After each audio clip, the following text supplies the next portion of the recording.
Hi, we're on the top of Diamond Head Crater in beautiful Honolulu, Hawaii. People from all over the world come to Diamond Head to enjoy the views of the ocean and the city. But we're here today to do some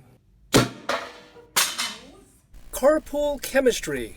Today, we're going to learn how to calculate the number of moles, knowing the number of grams, and also the number of grams, knowing the number of moles of an element. Let's say, for example, you're given 384 grams of silver, and you're asked to find out the number this is.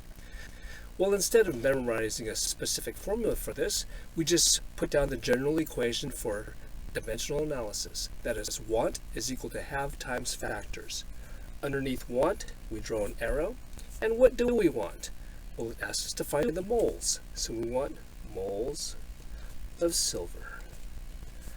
Underneath have, we write down what we have. What do we have available to us? What does the moles of silver depend on? It depends on the number of grams of silver that we have, which is given to us as 384 grams of silver. Times, and now we need to come up with a factor that relates grams of silver to moles of silver. And that factor can be found in our periodic table of the elements. We take a look at silver over here.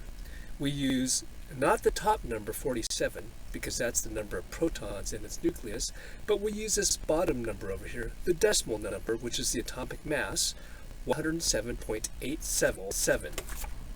And so, for silver, 1 mole of silver is equal to 107.87 grams of silver.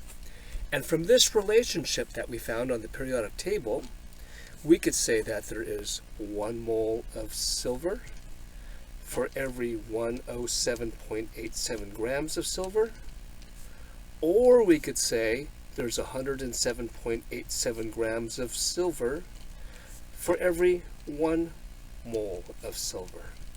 And because the number on the top is equal to the number on the bottom, the overall value fraction is 1, and we can multiply our 384 grams of silver by the number 1 in either of these two forms, and it'll retain its same value of 384 grams. Which one do we multiply by in order to convert from grams to moles? Well, we want to get rid of this grams unit and replace it with moles. In order to do so, we want to find the factor that has grams in the denominator in order for it to cancel out.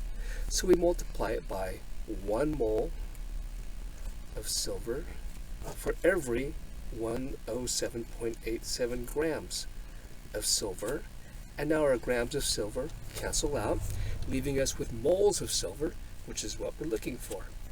We put down our equal sign, we take out our calculator, 384 times 1 divided by 107.87, and we come up with 3.56 moles of silver. But what happens if they give us, instead of grams and asking us to find moles, they give us moles and ask us to find grams?